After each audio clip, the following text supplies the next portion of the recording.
যদি আমার মতো মৌলবী এই 5ই আগস্টের যুদ্ধ অবতীর্ণ না হইতাম, তা বলেন তো আলেমদের অবস্থা কি হইতো বলেন তো? ওই যে 71-এর ঘটনা আবার ঘটতো, ওই 71-এর ঘটনা আবার ঘটতো। আবার কয় বছর এই অপবাদের মধ্যে থাকতেন আল্লাহই ভালো জানেন, আল্লাহই ভালো জানেন। কেন বুঝবেন না? কেন বুঝবেন না? এতটুকু আকল কেন থাকবে না? আল্লাহ কি বলছিলেন? আফালা তাতাফাক্কারুন আফালা তাকিলুন আফালা তুবসিরুন ইয়া উলিল আলবাব ইয়া উলিল আবসার। তোরা কি চিন্তা করস না? তোরা কি দেখোস না? তোদেরকে জ্ঞান নাই, তোদেরকে মেধা নাই? আসলে আমাদের অবস্থা কি আমি জানি না। নবী আলাইহিস সালাতু ওয়াস সালাম দুনিয়াতে আসছেন সমাজকে পরিবর্তন করার জন্য। আমার নবীর সমাজটা ছিল জাহিলি সমাজ, খুনের সমাজ, অপবাদের সমাজ, ধর্ষণের সমাজ, চুরির সমাজ, ডাকাতির সমাজ, লুচ্চামির সমাজ। হীন এমন কোন অপকর্ম নাই যে অপকর্ম তারা করতেন না।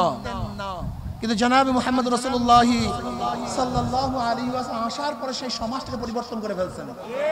উদখুলু আমর রাসূল উজুর, প্রবেশ করো নির্দেশ, অবশ্যই তোমাকে করতে হবে। এমন না যে করলে করলাম, না করলে না করলাম, ঢুকলে ঢুকলাম, না ঢুকলে না ঢুকলাম, এটা হবে না। উদখুলু, প্রবেশ করো, ফিস সিলমি, ইসলামের মধ্যে, কাফা, পূর্ণ, আংশিক না। এক ব্যক্তি ঘরের মধ্যে এক পাও দিছে আর এক পা বাহিরে, লোকটা বাহিরে না ভিতরে? যদি গোটা শরীর ভিতরে তো ভিতরে, গোটা শরীর বাহিরে তো ফিস সিলমি কাফা, পূর্ণ। এখানে আমার ছাত্র বাবারা আছেন, জ্ঞানী মানুষগুলি আছেন, আমার টুপিটা পরিষ্কার। যদি এখানে কলমের নিপের পরিমাণও দাগ থাকে তাহলে পূর্ণ পরিষ্কার না কিছু অপরিষ্কার? যদি কলমের নিপের পরিমাণও যদি দাগ থাকে তাহলে পূর্ণতা নাই, অপূর্ণ। যখন আমার টুপির মধ্যে কলমের নিপের পরিমাণও কোনো ময়লা না থাকবে তখন পূর্ণ পরিষ্কার। উদখুলু ফিস সিলমি কাফা, ইসলামের মধ্যে পরিপূর্ণ প্রবেশ করো। যদি প্রশ্ন করে ভাই তোমার নাম কি, বলে আমার নাম সেন্টু, এরকম নাম নাই। যদি দ্বিতীয় প্রশ্ন করি তুই মুসলমান না হিন্দু, কারণ আমি তো সন্দেহ করতেছি তুই মুসলমান না, কারণ তোমার নামের মধ্যে ইসলামের পরিচয় পাই নাই। তোমার নাম কি আব্দুর রহমান, লোকটা কে ভাই? তোমার নাম কি কেন্টু, বলেন তো কে? বলেন। তোমার নাম কি মিন্টু, বলেন নাম কি? মুসলমান না হিন্দু? বুঝা যায় না। ও মা তোমার নাম কি? আমার নাম শাপলা, আর নাম রীতা। কি বুঝলেন? যদি বলি ফাতেমা, আয়েশা, খাদিজা, তার মানে হলো রেন্টু, কিন্টু, ফিন্টু, এই নামের মধ্যে ইসলামের পরিচয় নাই। কিন্তু আব্দুল্লাহ, আব্দুর রহমান, আয়েশা, খাদিজার মধ্যে। তা তোমার নাম যে কিন্টু ফিন্টু রাখছো, নিশ্চয়ই তুমি মুসলমান নাম রাখতে, মুসলমান নাম রাখতে পারো নাই, এটাই বাস্তবতা। কিন্তু আল্লাহ কি বলছেন? পূর্ণ। তোমার নাম শুনলেই যেন বুঝে এই ব্যক্তি, কিন্তু তোমার নাম শুনলে বুঝা যায় না, কাজে তুমি নামের মধ্যে ইসলাম রাখতে পারো নাই, ইসলাম অনুযায়ী নাম সাজাতে পারো নাই। আমার মাথা দেখলে মনে হয় কি আমি খ্রিস্টান না হিন্দু না মুসলমান? অনেকের মাথা দেখলে প্রশ্ন করতে হবে তুমি কে, তার মানে মাথার মধ্যে ইসলাম। আমার চেহারা দেখলে কি মনে হয় আমি খ্রিস্টান না হিন্দু না মুসলমান? আমার অনেক বাবাদের চেহারা দেখলে প্রশ্ন করতে হয় তুমি খ্রিস্টান না হিন্দু না মুসলমান, তার মানে কথা বলেন চেহারার মধ্যে, পোশাকের মধ্যে, ঘরের মধ্যে, ব্যবসার মধ্যে, বন্ধুর মধ্যে, বাবার মধ্যে, মায়ের মধ্যে, দলের মধ্যে, নেতার মধ্যে, কামাইয়ের মধ্যে, খরচের মধ্যে, ইবাদতের মধ্যে, আল্লাহ কি বলছিলেন? পূর্ণ। তোমার সব জায়গায় ছিদ্র, সব জায়গায় ছিদ্র, সব জায়গায় ঘা, নামের মধ্যে ঘা, মাথার মধ্যে ঘা, চেহারার মধ্যে ঘা, তোমার পোশাকের মধ্যে ঘা, কোন জায়গায় কি ইসলাম নেই। এত সব ফাঁকা, ফাঁকা জোকা।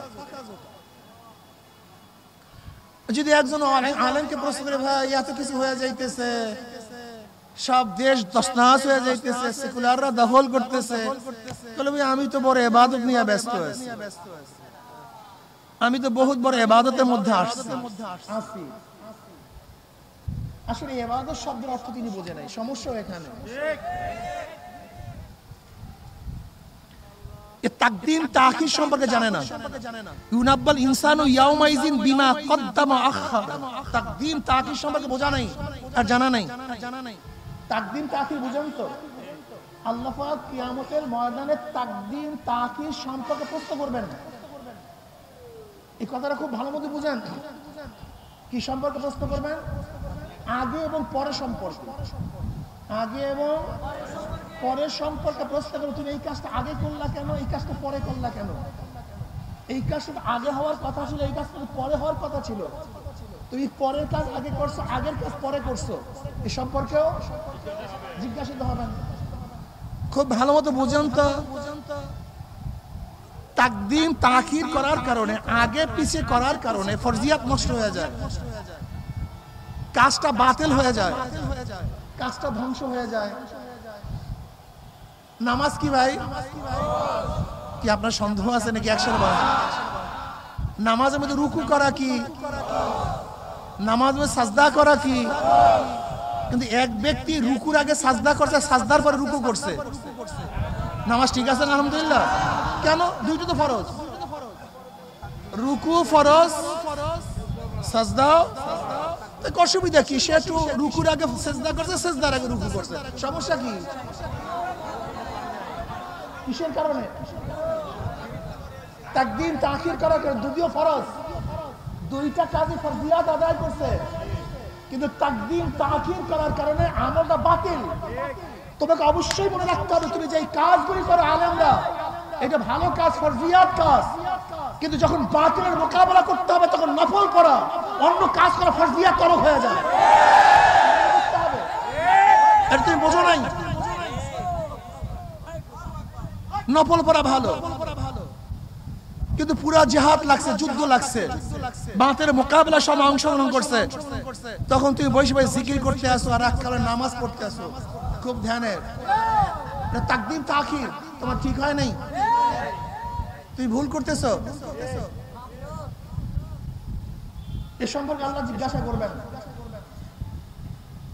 আজকে আল্লাহ না করুক, যদি আমার মতো মৌলবী এই 5ই আগস্টের যুদ্ধ অবতীর্ণ না হইতাম, তা বলেন তো আলেমদের অবস্থা কি হইতো? বলেন তো। ওই যে 71-এর ঘটনা আবার ঘটতো, ওই 71-এর ঘটনা আবার ঘটতো, আবার কয় বছর এই অপবাদের মধ্যে থাকতেন। আল্লাহই ভালো জানেন, আল্লাহই ভালো জানেন। কেন বুঝবেন না? কেন বুঝবেন না?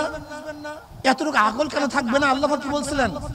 আফালা তাতাফাক্কারুন, আফালা তাকিলুন, আফালা তুবসিরুন, ইয়া উলিল আলবাব, ইয়া উলিল আবসার।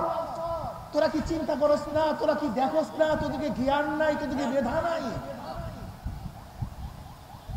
আসলে আমাদের অবস্থা কি আমি জানি না। নবী আলাইহিস সালাতু ওয়াস সালাম দুনিয়াতে আসছেন সমাজকে পরিবর্তন করার জন্য। আমার নবীর সমাজটা ছিল জাহিলি সমাজ, খুনের সমাজ, অপবাদের সমাজ, ধর্ষণের সমাজ, চুরির সমাজ, ডাকাতির সমাজ, লুচ্চামির সমাজ। হীন এমন কোন অপকর্ম নাই যে অপকর্ম তারা করতেন না। কিন্তু জনাবে মুহাম্মদ রাসূলুল্লাহ সাল্লাল্লাহু আলাইহি ওয়াসাল্লাম আসার পরে সেই সমাজটাকে পরিবর্তন করে ফেলছেন।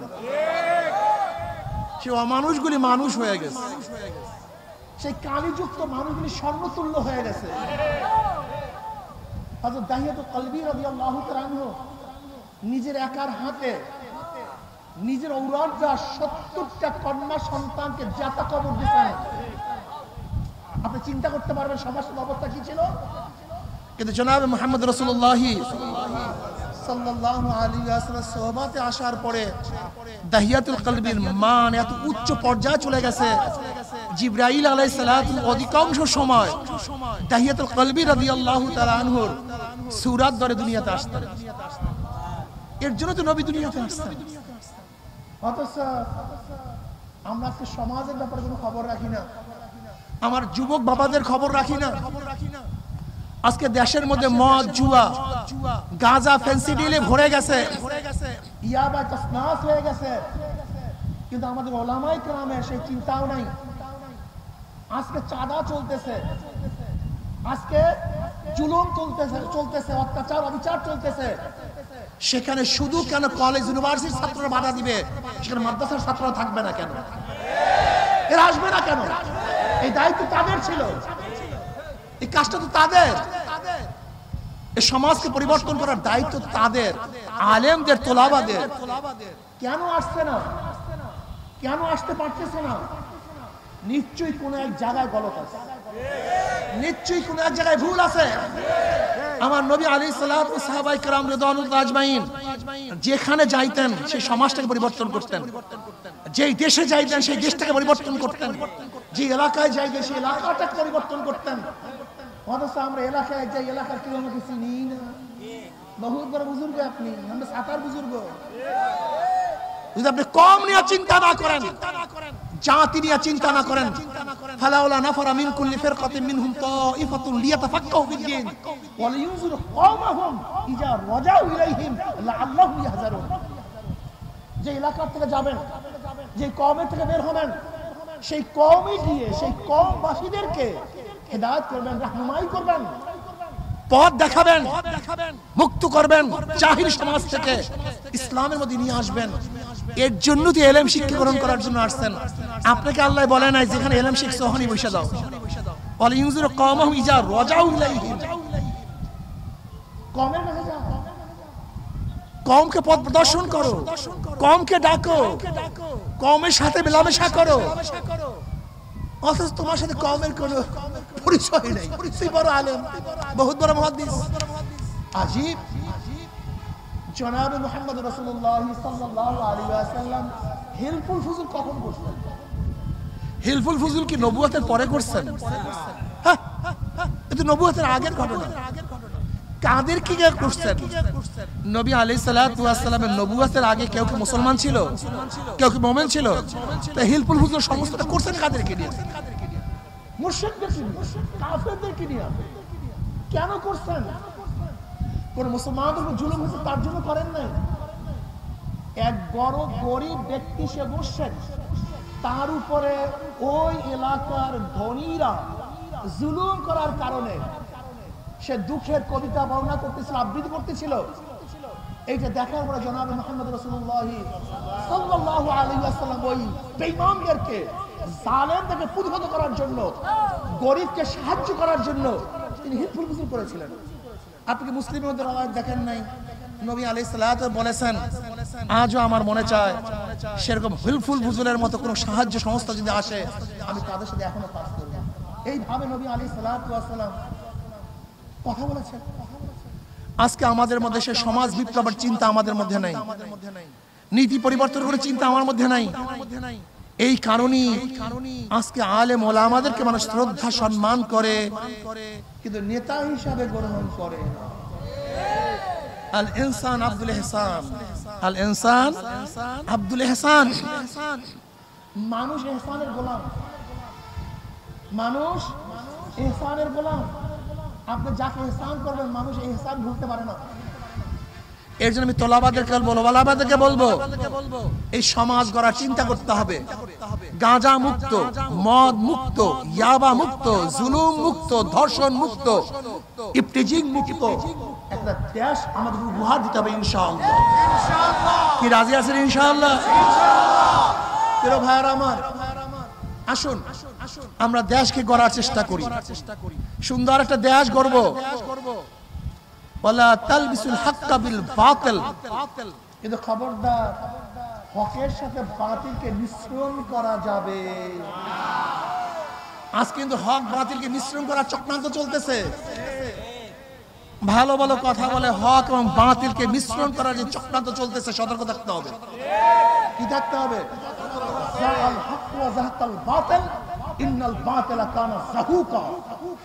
যদি ইনশাআল্লাহ হক নিয়ে সামনে বাড়তে পারি, তাহলে ইনশাআল্লাহ অবশ্যই হক বিজয় হবেই হবে, হবেই হবে ইনশাআল্লাহ। হককে কেউ বাধা দিয়ে আটকিয়ে রাখতে পারবে? কি রাজি আছেন ইনশাআল্লাহ? উদখুলু ফিস সিলমি কাফা, পরিপূর্ণ পরিপূর্ণ ইসলামের মধ্যে প্রবেশ করতে হবে। আংশিক না, আংশিক না, আংশিক না। আল্লাহ পাক কালামে পাকের মধ্যে ফরমান, ওয়ালা তামুতুন্না ইল্লা ওয়া আনতুম মুসলিমুন, খবরদার মুসলমান না হইয়া কেউ মরবা না। এক জায়গায় বলছেন উদখুলু ফিস সিলমি কাফা, পরিপূর্ণ ইসলামের মধ্যে প্রবেশ করো। অন্য জায়গায় ওয়ালা তামুতুন্না ইল্লা ওয়া আনতুম মুসলিমুন, খবরদার মুসলমান না হইয়া কেউ মরবা না। যদি মুসলমান না হইয়া কেউ মারা যাও, মওয়াত ইমানের সাথে হবে না, কবরের মধ্যে নাজাত পাবা না, আযাব শুরু হয়ে যাবে। জনাবে মুহাম্মদ রাসূলুল্লাহ সাল্লাল্লাহু আলাইহি ওয়াসাল্লাম ফরমান, কোন নাফরমানের কবরের দুই পাশের মাটি এত জোরে চাপ মারবে, চাপের চড়ে এক পাঁজরের হাড্ডি আর এক পাঁজরে লাগাইয়া ফলাইবা, আল্লাহ মাফ করিয়া দাও। যদি মুসলমান না হইয়া কিয়ামতের ময়দানে উঠো, আরশের নিচে জায়গা পাবা না, সূর্যের গরমের নিচে অবস্থান করতে হবে, আল্লাহ মাফ করিয়া দাও। রওয়ায়াতের মধ্যে আসছে সূর্যের গরমে নাফরমান ঘামাইতে ঘামাইতে ঘামাইতে ঘামাইতে কাউর ঘাম হাঁটু পরিমাণের হয়ে যাবে, কাউর ঘাম মাজা পরিমাণ হবে, কেউ ঘামের মধ্যে সাঁতরাইতে থাকবে। আল্লাহ আমাদের সবাইকে মাফ করিয়া দাও, সবাইকে ক্ষমা করিয়া দাও। কিয়ামতের ময়দানে যদি মুসলমান না হয়ে ওঠো, ইউরাফুল মুজরিমুনা বিসীমাহুম ফায়ুখাযু বিন-নাওয়াসি ওয়াল আকদাম। যেরকম বিজ্ঞ ডাক্তারের কাছে রোগী যাওয়ার সাথে সাথে ডাক্তার রোগীর চেহারা দেখলেই বলতে পারে কোন রোগের জান রোগীর মধ্যে ঢুকছে। যদি কিয়ামতের ময়দানে গুনাহ মাফ না করে ওঠো, ফেরেশতারা নাফরমানদের চেহারা দেখলেই বুঝতে পারবে কোন ধরনের গুনাহ করিয়া নাফরমান কিয়ামতের ময়দানে উঠছে। যারা বেনমাজি নামাজ পড়বে না, তাদের চেহারাটা কিয়ামতের ময়দানে আলকাত্তার মতো কালো হয়ে যাবে। এ বেনমাজি বাবারা, তুমি খেয়াল করিয়া দেখো, আজকে দুনিয়ার মধ্যে তোমার চেহারা যতই সুন্দর হোক না কেন, এ আমার মা বোনেরা, তোমার চেহারা যতই আকর্ষণীয় হোক না কেন, যদি নামাজ না পড়িয়া কিয়ামতের ময়দানে উঠো, তোমার চেহারা একেবারে কালো কুৎসিত হয়ে যাবে। আল্লাহ আমাদের সবাইকে নামাজ পড়ার তৌফিক দিয়া দাও। যারা হারাম ভক্ষণ করে কিয়ামতের ময়দানে উঠবে, তাদের চেহারা বিকৃত হয়ে শুয়ারের সূরত ধারণ করবে। আল্লাহ হারাম থেকে আমাদের সবাইকে বাঁচিয়ে থাকার তৌফিক দিয়া দাও। যারা ঠকবাজি করবে, তাদের চেহারা বান্দরের সূরত হয়ে যাবে। যারা হিংসা হাসাদ করবে, তাদের চেহারা কুকুরের সূরত হয়ে যাবে। যারা যাকাত দিবে না, যাকাতের মালগুলি পেটের মধ্যে বড় বড় সাপ হয়ে যাবে। সাপ দুই সোয়ালের মধ্যে শুধু আঘাত করতে থাকবে। আল্লাহ আমাদের সবাইকে ক্ষমা করিয়া দাও, আমাদের সবাইকে মাফ করিয়া দাও। নাফরমান বদমাশ বেঈমানের হাত পায়ের মধ্যে জাহান্নামের শিকল লাগাইয়া টানতে টানতে জাহান্নামের মধ্যে নিক্ষেপ করবে। জনাব মুহাম্মদ রাসূলুল্লাহ সাল্লাল্লাহু আলাইহি ওয়াসাল্লাম সাহাবায়ে কেরাম রিদওয়ানুল্লাহি তাআলা আলাইহিম আজমাইনদেরকে নিয়ে বসা। হঠাৎ তিনি আওয়াজ পাইলেন। নবী আলাইহিস সালাতু ওয়াস সালাম প্রশ্ন করেন, হে আমার সাহাবারা, জানো কিসের আওয়াজ? সাহাবারা বললেন, আল্লাহ আল্লাহর রাসূলই ভালো জানেন। নবী আলাইহিস সালাতু ওয়াস সালাম বললেন, 70 বছর আগে জাহান্নামের উপর থেকে একটা পাথর নিক্ষেপ করা হয়েছিল। আজকে 70 বছর পরে সেই পাথর জাহান্নামের নিচে ঠেকছে। এই মাত্র তার আওয়াজ তোমরা পাইছো। যখনই জাহান্নামের উপর থেকে নাফরমানকে লাথি মারিয়া ফালাইয়া দেওয়া হবে, 70 বছর পর্যন্ত নাফরমান জাহান্নামের নিচে যাইতেই থাকবে, যাইতেই থাকবে, যাইতেই থাকবে। আল্লাহ তুমি আমাদের সবাইকে মাফ করিয়া দাও। কিন্তু যদি মুসলমান হইয়া কবরে যাও, রওজাতুম মিন রিয়াজিল জান্নাহ, কবরটা জান্নাতের বাগিচা হইয়া যাবে। যত দূর তাকাবা তত ফাঁকা হইয়া যাবে। জান্নাতের সাথে সুরাক হইয়া যাবে, রাস্তা হইয়া যাবে। জান্নাতের নাজ নিয়ে আমাদের গোটা কবরটা ভরিয়া যাবে। আল্লাহ তুমি কবুল করিয়া নাও। আমার মাওলা কিয়ামতের ময়দানে ডাকিয়া ডাকিয়া আরো সে নিচের জায়গা করিয়া দিবে। আল্লাহ তুমি কবুল করিয়া নাও। আমল নামার ডাইন হাতে পড়িয়া যাবে। আম্মা মান উতিয়া কিতাবাহু বিয়ামিনিহি ফায়াকুলু হা উমকরাউ কিতাবিয়া ইন্নী যানানতু আন্নী মুলাকিন হিসাবিয়া ফাহুয়া ফি ঈশাতির রাদিয়া ফি জান্নাতিন আলিয়া কুতুবুহা দানিয়া কুলু ওয়াশরাবু হানিয়াম বিমা আসলাফতুম ফিল আইয়ামিল খালিয়া। আল্লাহ কবুল করিয়া নাও। চেহারাটা নূরের আলোকিত হয়ে যাবে। ডাইনে বামে চারিদিকে শুধু নূর আর নূর থাকবে। ফি উজুহিমিন নূর আলা মানাবিরিল লুলু ইয়াকবুতুহুন নাস লাইসু বিআনবিয়া ওয়ালা শুহাদা ক্বালাল আরাবিয়্যু হুল্লুহুম লানা নাহরিবুহুম ক্বালা রাসূলুল্লাহ সাল্লাল্লাহু আলাইহি ওয়াসাল্লাম হুমুল মুতাহাব্বুনা ফিল্লাহি মিন কাবাইলি শাত্তা ওয়া বিলাদিন শাত্তা ইয়াস্তাবিউনা আলা যিকরিল্লাহি ইয়াজকুরুনাহু। যারা জিকির আজকার করবে আমার মাওলা পাক রব্বুল আলামিন সবার জাত সবুজ ইয়াকুতের পাথরের সিংহাসনের মধ্যে বসায়া দেবেন। আল্লাহ তুমি কবুল করিয়া নাও। আমার মাওলা পাক রব্বুল আলামিন জান্নাতের মধ্যে জান্নাতের দিকে দাখিল করাবার পরে আমার মাওলার তরফ থেকে সালামুন কাওলাম মির রব্বির রহিম। শুধু শান্তি আর শান্তি, শুধু শান্তি আর শান্তি। অশান্তি কি জিনিস আর কোনোদিন দেখা লাগবে না। আমার মাওলা পাক রব্বুল আলামিন ফেরেশতা থেকে ফেরেশতারা আমার বান্দা বান্দির কাছে প্রশ্ন করো, আমি তাদের সাথে যে ওয়াদা করছি সেই ওয়াদা কি পালন করছি নাকি? তখন জান্নাতের বলবে মাওলা তুমি যে ওয়াদা করছো তার চেয়ে কোটি কোটি গুণ বেশি নিয়ামত আমরা পেয়ে গেছি, কিন্তু একটা ওয়াদা এখনো পালন করো নাই। অমনি আমার মাওলা বলবে ফেরেশতারা আমি জান্নাতের সাথে ওয়াদা করেছিলাম জান্নাতের মধ্যে তাদের সাথে সাক্ষাৎ করব, দেখা করব, কিন্তু এখনো আমি তাদের সাথে সাক্ষাৎ করি নাই, দেখা করি নাই। এই ফেরেশতারা নূরের পর্দা সরাইয়া দেয়।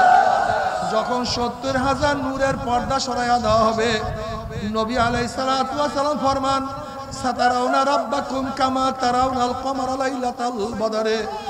যেরকম পূর্ণিমার চন্দ্র আকাশে উদিত হইলে ধাক্কা ধাক্কি ভিড়া ভিড়ি ব্যতীত প্রত্যেকের জায়গার থেকে পূর্ণিমার চন্দ্র দেখতে পারে, যখন আমার মাওলায় ৭০,০০০ নূরের পর্দার মধ্য থেকে বের হয়ে আসবেন, প্রত্যেকটা জান্নাতি ভিড়া ভিড়ি ধাক্কা ধাক্কি ব্যতীত প্রত্যেকের জায়গার থেকে আমার মাওলাকে দেখিয়া ফেলাইবে।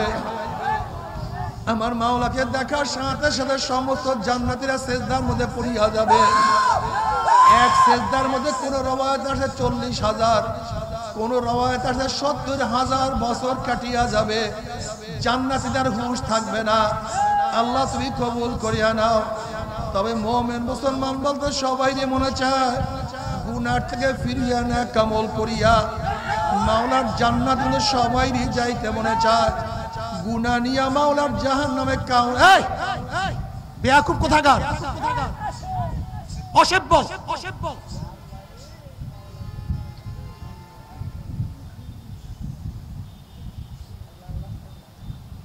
এক রওয়ায়াতে আছে ৪০,০০০, অন্য রওয়ায়াতের মধ্যে আছে ৭০,০০০। ৭০,০০০ বছর কাটিয়া যাবে, জান্নাতে আর কোনো হুঁশ থাকবে না। এ আমার যুবক বাবারা, আমার মুরব্বী বাবারা, পর্দার মা বোনেরা, দুনিয়ার মধ্যে কয়দিন বাঁচবো? ৩০ বছর, ৪০, ৫০, ৬০, ৭০, ৮০ বছর। আর যদি মাওলাকে একবার দেখিয়া ভালো সেখানে কাটিয়া যাবে ৭০,০০০ বছর। ৭০,০০০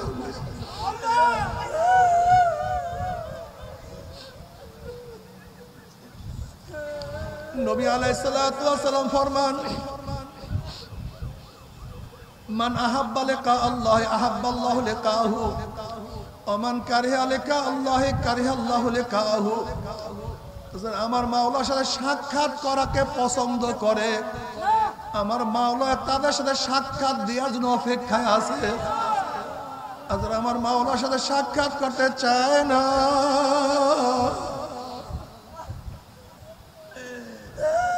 আমার মাওলা তাদের সাথে সাক্ষাৎ দিবে না। আল্লাহ আল্লাহ তোমাকে এক নজর দেখার তৌফিক দিয়া দাও।